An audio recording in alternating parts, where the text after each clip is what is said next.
Magandang gabi po sa inyong lahat. Ako po si June and welcome sa panibagong episode ng ating vlog. Pag-uusapan po natin yung Chief of Staff ni BP Sara o ng OBP ay kinontempt po ng isang NPA terrorist convicted na si Representative Franz Castro. Nakakalungkot, ano? Sinabi ko na yung title, ano? Yung title niya. At kinonvict niya ang isang lawyer. Oh, 'di ba? Pero papakita ko po sa inyo kung gaano kabopol ito pong naturingang teacher. Hindi natin alam kung saan po ito nag-graduate, nagturo. Hindi natin alam kung ano ba ang major nito. 'Di ba may mga major yung mga teacher. Major in math, major in English. Hindi natin alam kung ano ba ang pinag-aralan nito. At paano kaya ito naging teacher? Gayong i-display niya, binroadcast niya dahil ang hearing po ay live coverage sa buong mundo napapanood. I-binroadcast niya kung gaano siya kabopol. So yan po ang ating tatalakayin, pero bago tayo mag-umpisa, paki-like po muna ang video ito at huwag kalilimutang mag-subscribe. So dito po marami na pong nag-vlog nito, no? At kagabi pa po itong balita na to. So alam ko napanood nyo na, pero i-discuss pa rin natin, ano? Dito po sa hearing ng Congress sa Good Government, atin pong ipapakita sa inyo yung ilang clippings, no? Umpisahan na natin. I'll bring you back to another document. August 21, 2024. Muli na naman po kayong sumulat kay Chairman ng COA. At dito, sa laman po ng sulat ninyo, ipinapakiusap ninyo na kung maaari. Ayan narinig nyo Ang sabi niya, ipinapakiusap ninyo na kung maaari. Narinig nyo, di ba? Mamaya babalikan po natin yan. Huwag i-share. Huwag i-share. Ang audit observation ng COA sa Kongreso. Tapos? Noong August 13, 2024, nag-issue ang House Committee ng Appropriations ng subpoena, Duces Tecum, sa COA kaugnay ng COA Audit Report tungkol sa pondo ng OBP at DepEd. Matapos ang ilang budget hearing kung saan tinalakay ang paggastos ng OBP at ng DepEd Secretary ng pondong ito na umaabot ng 125 million pesos sa loob lamang ng labing isang araw. Totoo po ba ito? Okay. Putulin muna natin, ano? Ang tinatalakay po dito ay yung letter po ni Attorney Lopez na nagre-request o nakikiusap na huwag i-share sa Congress yung document, no? Dahil merong valid reason. Mamaya po ay tatalakayin natin yung paliwanag naman ng ni Attorney Lopez, ano? So dito po sa sinubpina na mga dokumento, ang alam natin halos lahat yata ng confidential fund document ay sinubpina nila dahil nagpi-phishing nga sila, no? May isang kahilingan ang OBP at yung si Attorney Lopez, may kasama pang isang lalaki at alam daw ito ni BP Sara. May kahilingan o request na wag muna i-submit itong document na ito, no? So ito po ang kanyang reason. Ipapakita na natin. Respectfully, Your Honor, that letter does not in any way seek to undermine the power of Congress as regards matters regarding to the power of the purse. It is not. It is simply a request from to the Commission of Audit, given that there is still an ongoing audit investigation. Ayun, malinaw, di ba? Mayroong audit investigation, ongoing and on process. That's why we we requested that since hindi pa naman po natatapos yung audit, hindi naman po din tama na ibibigay na muna yung ganung documents. With due respect also to the audit still being done at the Office of the Vice President. So yun lang po yung position namin. We do not seek to belittle nor undermine the power of Congress, Your Honor. That is the farthest Yes, and but- the least of but- our intention. But Attorney Lopez, that Oh, kita nyo? Hindi marunong tumanggap ng paliwanag. So, malinaw yung sinabi ni Attorney Lopez na yung document na yon is on process pa. Ongoing ang investigation. Kaya, nag-request siya na wag muna isubmit yung document na yon kasi sinusubpi na nga lahat ng document. Ang iniiwasan po rito, para po itong walang iniwan po ito sa korte, no? Kapag may dinidinig na kaso, hindi mo dapat talakayin to sa labas ng korte, lalo na in public, dahil pwedeng ma-impluwensyahan ito or mapangunahan mo ng iyong desisyon dahil dinidinig pa sa korte, wala pang desisyon ng judge. Baka pangunahan mo pa yung judge at i-discuss mo lalo na in public. So ganun din po sa COA. Wala pa pong judgment ang COA. Iniimbestigahan pa nga ito eh. Dinidinig pa nila, ino-audit pa nila. So wala pa silang conclusion. Kaya nag-request na wag mo nang i-submit ito. Minamasama po ito ng mga kongresista na parang minamaliit daw itong Congress, no? Sabi niya nga, I'm not belittle the agency or the Congress, ano? Yan ay sinabi niya maliwanag, pero hindi tinatanggap dahil hindi marunong tumanggap ang lahat ng mga buwaya na nag-iimbestiga sa Congress. is not a call for you to make. Right? Your Honor, it was... Precisely because you are the agency that is being investigated. Ah, That's totally uncalled for. mm, You're asking another agency not to cooperate with Congress when an ongoing investigation is happening. That's suppression of the truth. At the very least, dapat hinayaan nyo na lang. Di ba? Kung wala naman kayong tinatago, pwede nyo naman po ipaliwanag yun dito pag nag-hearing na tayo. Kasi nandito po sa sulat ninyo, para pinipigilan nyo yung COA at pinapakiusapan nyo na huwag nyong ibigay. Nasa palagay ko po ay hindi po tama. wala namang hindi tama sa kanila. Wala namang tama sa kanila. Baliktad.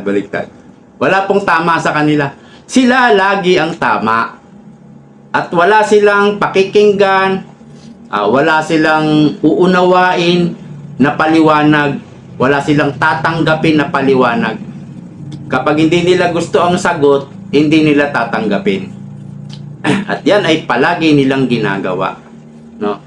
So, uulitin natin, mayroong investigation ongoing, mayroong auditing on process.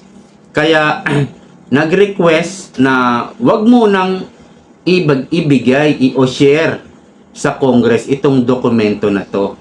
Kaya lang iba yung pinapakihulugan nila, no? Parang minamaliit daw nila ang Congress. Ito po, pagpapatuloy natin. Si Castro naman. Sinasabi kasi dito sa sulat na ito na tama ba request lang sa COA na wag pagbigyan yung aming request for the subpoena? It was really just a request directed to the Commission on Audit, Your Honor. Pero Mr. Chair, on the second paragraph nung kanyang letter, yung letter po ni Attorney Lopez, nakalagay dito, no, we are of the position that the subject subpoena should not be complied with for the following reasons. Ayun, na-explain mo na yon. Ano po bang ibig sabihin ng should not? Are you commanding? Are you demanding? So, ayan. Yan na po yung kabobohan ni Franz Castro. Ano daw po ba ibig sabihin ng should not? Are you commanding?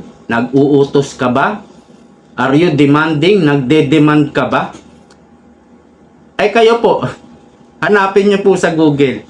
O, lahat ng dictionary. O, basahin nyo na kung ano po yung meaning ba ng should not. No? So, babalikan natin ngayon yung sinabi ni Calvo, yung congressman na yon, 'di ba sabi niya, no? Ipinapakiusap. So binigyan ng din natin 'yan. Ngayon sinasabi naman ni Castro, are you commanding? Nag-uutos ka ba? Parang inuutusan daw nila yung COA na wag mong i-share ang dokumento na to sa Congress. Parang ganun yung gustong palabasin. Malinaw should not nga no?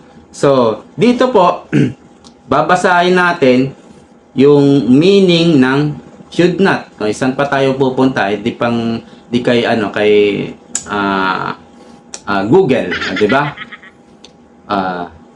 Meron ditong isang sample, babasahin natin. This phrase means that there may exist valid reason in particular circumstances when the listed behavior is acceptable or even useful but the full implication. So ang sinasabi po dito ay kung may valid reason in particular circumstances. Basahin ko po yung isa pang sample, no? Means that this activity is inadvisable and may expose you to risk for a compliance infraction. Ibig sabihin, hindi daw po advisable na ito pong document na ito ay i-share, no? Dahil nga mayroong valid reason in particular circumstances. So, kaya sinasabing hindi po ito nagko-command, nag-uutos. Hindi po ito nagdi-demand. Kagaya ng sinasabi ni Franz Castro, no? Parang pwede natin tong baliktarin, ano? Yung inadvisable, pwede natin sabihin ina-advise. Ina-advise sila ng OBP na sana wag muna, no? Wag munang i-share dahil mayroon pang investigation. Or sa sinabi naman dito inadvisable, hindi po ina-advise, no, na wag i-share itong document na to dahil nga on process pa at mayroong valid reason dahil mapapangunahan nyo yung conclusion, yung result, yung hatol ng COA sa kanilang ginagawang trabahong pag-audit. Malinaw naman po yan At talaga namang ganun ang kalakaran. Walang iniwan po ito sa korte. May dinidinig pa, may iniimbestigahan pa ang COA. Ang korte may dinidinig pa kaya hindi pwedeng talakayin ito. Dahil baka mo ma-preempt, mapangunahan mo yung desisyon ng COA, desisyon ng korte. Pero, syempre, yung mga tambaluslos, walang tatanggapin yang reason. Walang dahilan sa kanila at sila palagi ang tama. Ayan po ang malinaw. So, sabi ni Castro, ito ba are you demanding? Are you commanding? Ito po yung meaning ng must not. Kanina yung should not, 'di ba? Babasahin po natin yung must not. Must not is a modal verb that means don't do it.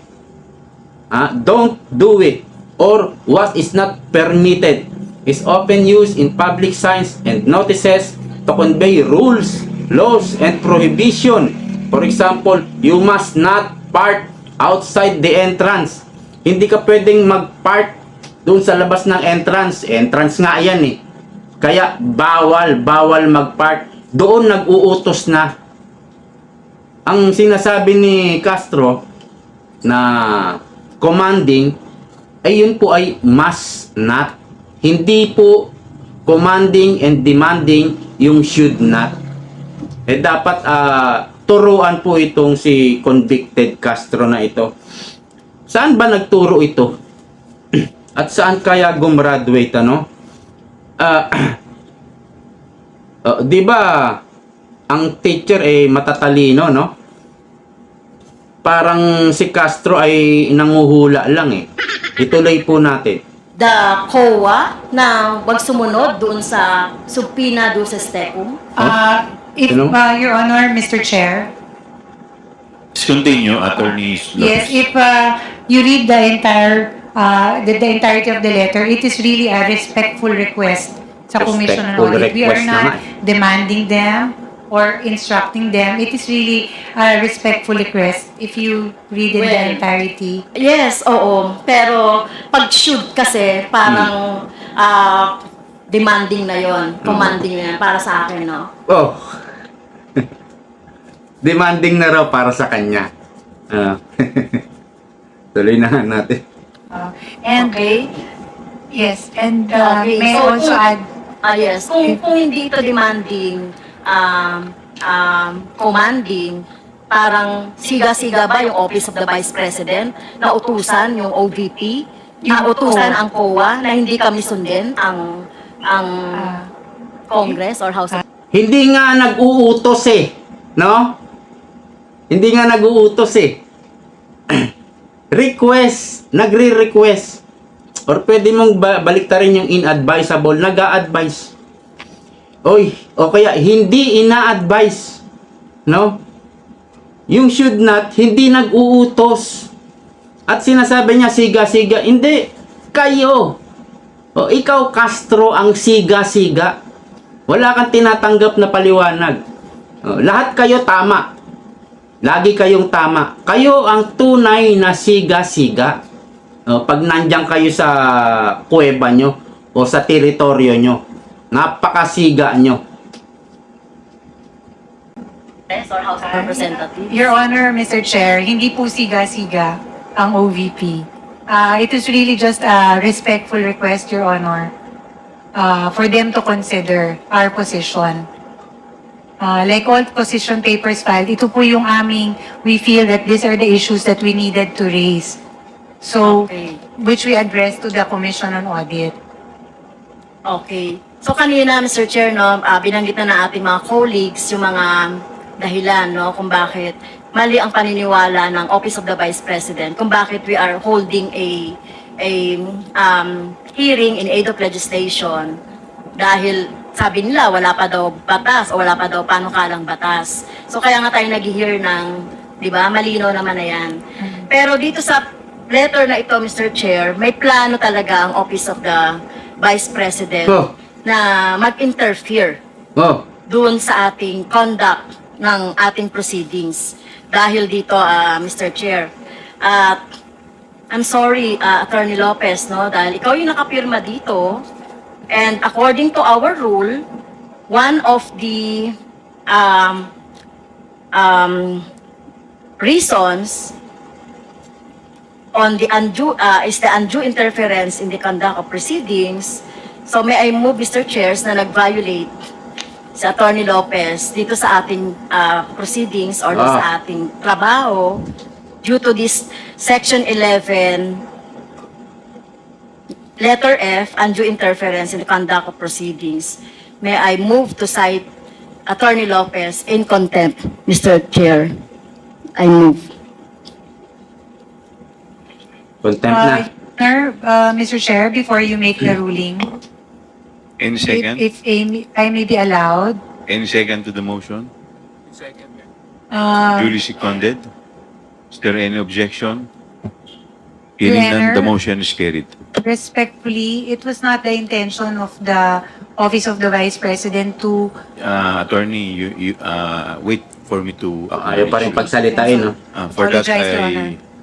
move for 1 minute suspension. Yes, Attorney Your Honor, Mr. Lopez. Chair, I would like to seek an reconsideration, Your Honor, of that recent resolution to cite me in contempt, Your Honor. For the record, it was just respectful request to the Commission on Audit. There was no intention, Your Honor, to demand from them or to order them or to Tama naman, di ba? them into Wala namang something that demanding they doon. did not want to do. It was really something that we requested of the Commission on Audit, and at the end of the day, it is still the Commission on Audit who will decide best. Kita mo, magalang pa rin And yung on attorney na another to. matter, this is a personal note for the Congressman Franz. Ma'am, I truly apologize if there was something in that letter that slighted you on a personal note. It was not my intention, Your Honor. I deeply apologize, and I wish and I hope you would consider my apology. This is my personal apology, ma'am. And I would like to request to the members of the Honorable Committee to lift that contempt order or to reconsider and grant my request, Your Honor, not to cite me in contempt. Maraming salamat, Your Honor, Mr. Chair. What is the pleasure of Congresswoman Franz Castro? What is the pleasure? Well, Mr. Chair, on a personal, no, the apology is accepted. However, in the totality of the discussion from 10 o'clock up to now, nakita natin, Mr. Chair, no, very evasive, yung mga sagot ni Attorney Lopez. Tsaka nakita talaga natin na itong letter na to, hindi lang itong letter na to, Mr. Chair, yung totality talaga ng mga discussions pa kanina. Yun yung dahilan bakit natin siya gustong nag-move tayo na to cite in contempt. Kaya, Mr. Chair, I stand by my motion, Mr. Chair. Ito na. Paalis na.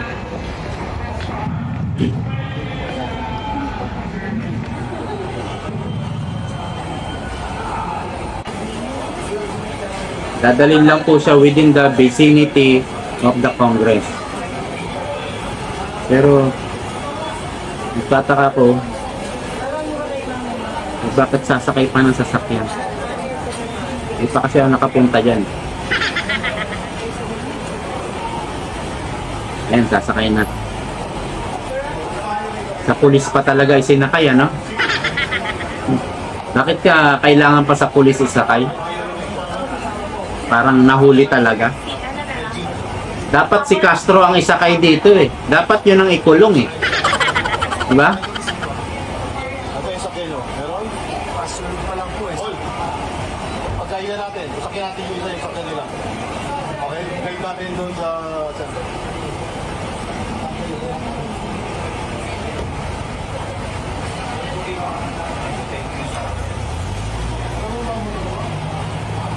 Wawa naman. Wawa. Wala na. So, according sa hatol ng contempt order, ang maximum daw niyan is 10 days. Pero pwede siyang mag-appeal, no? Pwedeng mag-appeal si Attorney Lopez.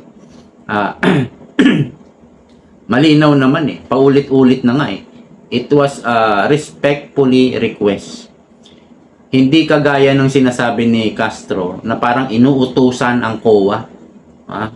Huwag mo i-submit yan ha. Huwag mo, bawal i-submit yan ha. Hindi pwede i-submit. Hindi naman ganun eh. Di ba? At si Castro at yung mga congressman, wala talagang tinatanggap na paliwanag. So ito na lang po ang conclusion natin. Si Tamba at si Castro, hindi ba't sinabi na ni BP Sara, last year pa, nag-meeting sila. Ang confidential fund, ito'y pinapasa sa apat. Kailangan mong mag-report, mag-submit sa apat. Ano-ano yan? Sino-sino yan? President, Senate President, House Speaker, saka COA. No? So nabanggit ko nga, last year nag-meeting si Tamba at si Castro, according ko sa information ni BP Sara, dahil ang confidential fund ay nag-report sa Speaker of the House. Di ba? 4 yan eh. Pinanggit ko kanina. Yung isa, Speaker of the House, si Tamba. Ibig sabihin, may dokumento si Tamba ng confidential fund ng OBP. Di ba? So, doon daw nila uumpisahan yung pagbanat, paninira kay BP Sara. Doon sa meeting na yon. According sa information ni ni BP Sara. No? So, mulat sa pool, pinapalabas pa kasi nila na sinabpina nila do si Stekum, tikit-tikitembong, yung mga document sa COA ng confidential fund. May kopya naman si Martin nun eh. May kopya sa nun eh. Nag-submit, nag-report ang OBP dun eh, sa kanilang confidential fund eh. Meron siya. So doon pa lang, kinakalkal na nila yon. Hinahanapan na nila ng ikakaso para sa impeachment or para sa korte. Doon pa lang. Para hindi lang mabulgar, para hindi lang sabihin galing kay Martin yung document, sinabpina nila kunyari. Ito naman COA, wala naman magawa. Pero hindi dapat ito, kumbaga, nai-impluwensyahan dahil commission to eh. Commission on audit nga eh. Ang nakaupo rito, tinatawag na commissioner eh. Parang sa COMELEC, mga commissioner din yan. Meron yang hiwalay, no? Hiwalay yan. Kaya lang, ina-appoint pa rin yung mauupo dyan. Ina-appoint pa rin ng presidente. Kaya lang nga, dahil sila ay kasama sa ahensya ng gobyerno, umaasa rin sila sa pondo na ibinibigay naman ng power of the purse, which is si Tambaloslos. So, kung hindi makikipag-cooperate ang commissioner ng COA, pwedeng ipitin yung kanilang pondo, no? At pwedeng tapyasin. Parang ganun yan. Blackmailan yan. Or, pwedeng nabigyan. Alam mo na. So, ever since, mayroon ng hawak na dokumento si Tamba na alam natin, dinistribute na yan sa mga tambaloslos, mga tambalalay niya. At doon naghahanap na sila. Naghahanap na sila ng butas. At hindi sila nakahanap, kaya ang ginawa nila, inimpluwensyahan uli nila yung COA. Nakita nyo, biglang naglabas ng ano bang tawag doon? Notice of disallowance. May kasama ng impluwensya doon. May nagmando na doon dito sa COA. Mayroon nang nagmando. Kasi kailangan lang siguro ng karagdagang dokumento eh. Kailangan nila eh. Bakit nung natapat yung notice of disallowance, natapat na maghihiring na, no? Maghihiring ng good governance. Kaya dati natalakay na natin dito eh. Nabanggit ko na ito dati. Nai-impluwensyahan po yung COA. At wala siguro talagang magawa ang COA.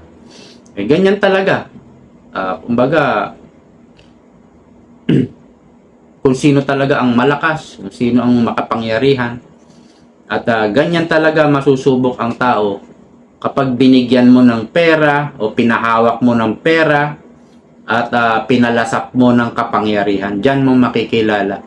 May nagsabi niyan na isang banyaga na makikilala mo talaga ang isang tao kapag pinahawak mo ng pera at binigyan mo ng kapangyarihan. Doon lalabas ang tunay na kulay, tunay na ugali ng tao. Kahit sino pa, no? Kahit hindi politiko, kahit private na tao. So, sila talaga ang bastos dito, no? Itong mga kongresista na to. Sila ang bastos, sila ang siga-siga, walang tinatanggap na paliwanag, sila ang laging tama. Kaya mamatay na sana sila. Hanggang dito na lang po. Magkita-kita po tayo sa susunod. Bye!